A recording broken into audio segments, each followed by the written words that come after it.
Welcome, ladies and gentlemen, to part 2 of the Let's Talk. This is the one about the game reviews and my opinions about them. First game is Minecraft 360 edition. PC made that out. PC had that out on it first. As everybody knows, the first alpha, which was probably alpha, I think, or beta. One of the two, I cannot exactly remember. When it first came out, had Herobrine.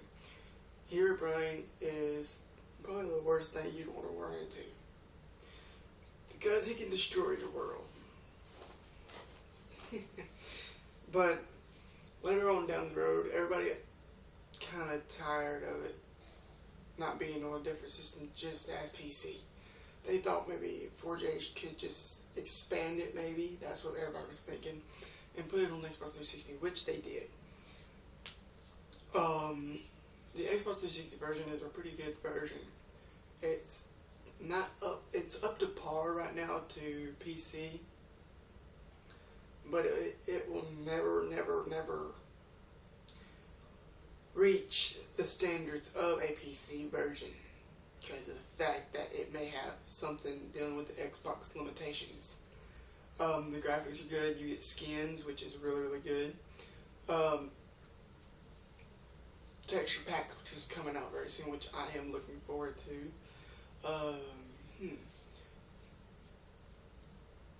The game when it first came out was just, wow. Survival. It was just like when it first started on PC. It was just survival. Nothing more. No help, no eat food, no creative mode, no nothing. There wasn't really much anything. But when it upgraded, it got better and better and better. And to me, I think this game is really good with the multiplayer of 4 people. I think they can add at least, the multiplayer of 4 people together on one system and 8 people online. To me, I think they can add at least another 8 more for 16, which would be a good thing for anybody who would play a Hunger Games map on the game, even though it'd be kind of hectic and may slow down the system a little bit because of the fact that there's 16 people on one map. Because I think you can do that on PC. But other than that, everybody's waiting for the TU9 update on that system, on that thing. The graphics are pretty good. There is minor bugs and minor glitches that happen every now and then. Even on multiplayer there is glitches. But like I said, you will like to looking forward to this for either 1,600 Microsoft points, which is $20, or you could wait until April 30th and wait till April 30th and get April 30th to get the game on disc at retail stores. Go reserve a copy at GameStop. Go at your local GameStop, because that's where it would be a good place to get it if you want to get it brand new. $20 is what the reserve price is. And then I promise you will enjoy it. Go to your local GameStop, pre-order it. Promise you, you will like it if you can't. If you're the ones that can't get them don't have enough to get on, can't get it off the arcade because of something. You don't have online ability or anything like that. Go to the local GameStop store, pre-order it, or go to Walmart when it comes out. Go to GameStop and get it, or go to Walmart and get it. It'd be a good thing to add to your collection, and knowing that you won't have to buy it off the Xbox Live system. Next game, ladies and gentlemen, Marvel vs. Capcom 3. Ultimate Marvel vs. Capcom 3. I give it a 7.5 to 8. Why? Because of the fact that it didn't add much of anything in here, except for maybe 6 more characters, like Ghost Rider and Firebrand and Rocket Raccoon, maybe. There's these characters that we didn't see in the first one. The first Marvel vs. Capcom 3, that you had to DLC it, or you just had to wait till the Ultimate Marvel vs. Capcom 3 came out, but they didn't add the tournament bracket. Apparently that was supposed to be a big deal. The graphics are really good. I'm not going to complain about that. There's glitches, there's bugs on multiplayer. There is sometimes parts where you and your friend gets kicked out of playing against each other because of some sort of lag compatibility in the game that makes it kick both of y'all out, making it seem like one of y'all rage to quit. But I say it's a 7.5. The storyboard is basically the same thing as the Fate of Two Worlds, with Galactus being the ending, which is a pain in the butt because he has two parts of his ending. One is the two heralds, and the other one is and then the boss, which is Galactus. Let's see here. The X Factor bar is now up there on the screen now. You got more enchant and like a little bit more overdue with the life. When you switch out a person, it switches over life bars. It rolls over instead of changing your character down like it did in the Marvel vs. Capcom 3 Fate of Two Worlds. But overall the graphics are good, and I hope to see a Marvel vs. Capcom 4. But this time I hope they put like Mega Man and Zero and Mega Man in this one along with Zero. That's what I hope to see in the next one. Next game, I don't have it on it right now because of the fact that I'm poor. Yu-Gi-Oh! 5D's Decade of Duels. This game is a one-of-a-kind DLC downloaded game that you can get off the Xbox market. It's 800 points, $10 is all it costs and money wise. If you're a big fan of Yu-Gi-Oh! Trading card game, you like this game. You know, you sit there and you play against all these characters. The storyboard is mainly just battles, just card battles. I like the way they use the fusions and the synchro summons on this game. There's some stuff we can complain about, like the ban list that's everybody's been talking about. The cards that are in the game are on the ban list, but you're allowed to play with them. There's a certain character in the game that you play against, and he cheats. There's bugs in there, and there's glitches. There is something, but my rating on that is a 5.5 to a 6, due to the fact of the ban list. Alright, ladies and gentlemen, next game, Trails Evolution. I have this game downloaded. I don't have it right now on the system because of the fact it took up my drive. The game is a really good game. It's the second part of Trails HD. Really good game. Really good graphics. Added to a lot of levels. A lot of challenges. A lot of new bikes.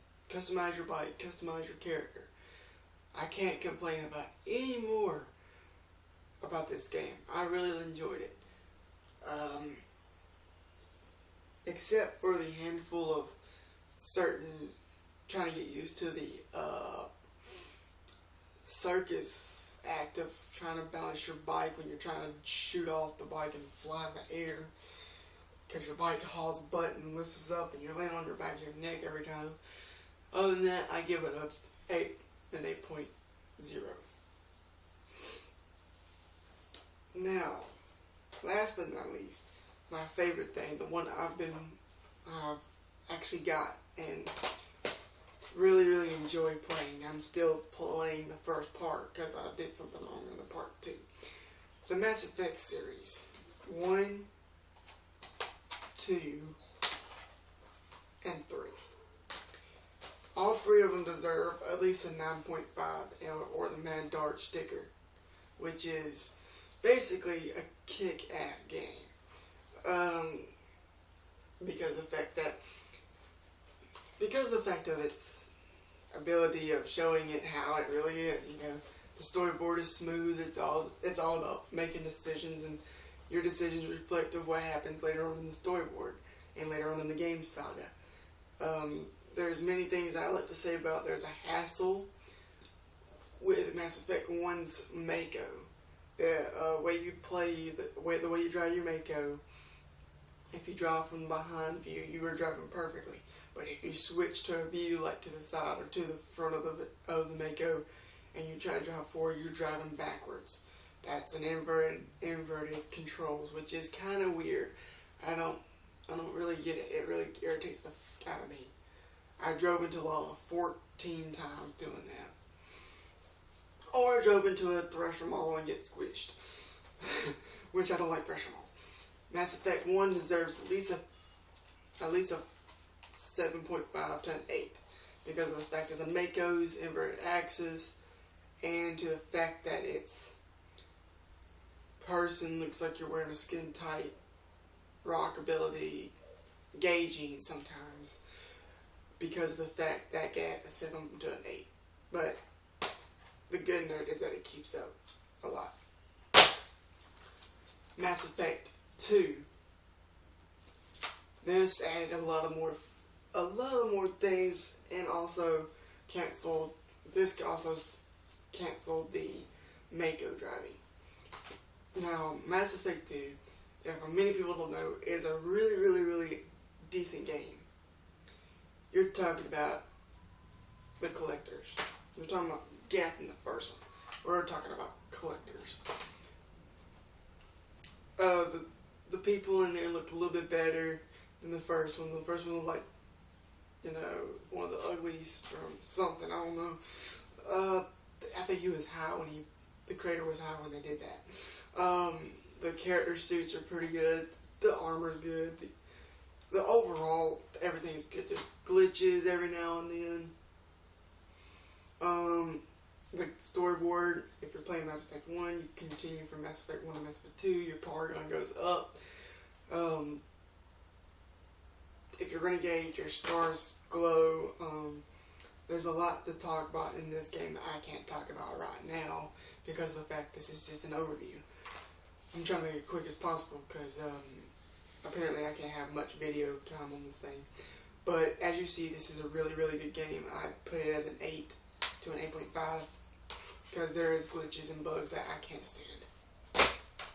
Mass Effect 3, ladies and gentlemen, the ending of the series. Probably the most sad ending I've ever seen, but satisfying as the end. I give this a 9.5. Why I said 9.5. The multiplayer, y'all. I'm talking about the multiplayer. We're talking about teams of 4 going against Cerberus, Reapers, Geth, anything you choose at random locations of the galaxy that you've met in 1, 2, and 3. We're talking about a slammer in this game. Playing as different people, Vanguard, ADAP, Engineer, Soldier, etc. Whatever you please. Your weapon decision is in this game. You just gotta unlock them, which is a pain in the butt. But after that, it's a worth of playing. The storyboard is another worth of playing. It is a very interesting storyboard to end the game, to end the saga. We're talking about up till you are up to the neck of this game, and you're to your edge of your seat, and then it happens to be the end, and then it climaxes down. But a really good storyboard. I enjoyed it a lot. I hope you get into it. It's a 9.5, an overall sagas of a 9.5 to a 10, and the sticker of maddark. But enjoy. Hope y'all enjoy, and hopefully I'll get to talk about the Mass Effects a little bit more.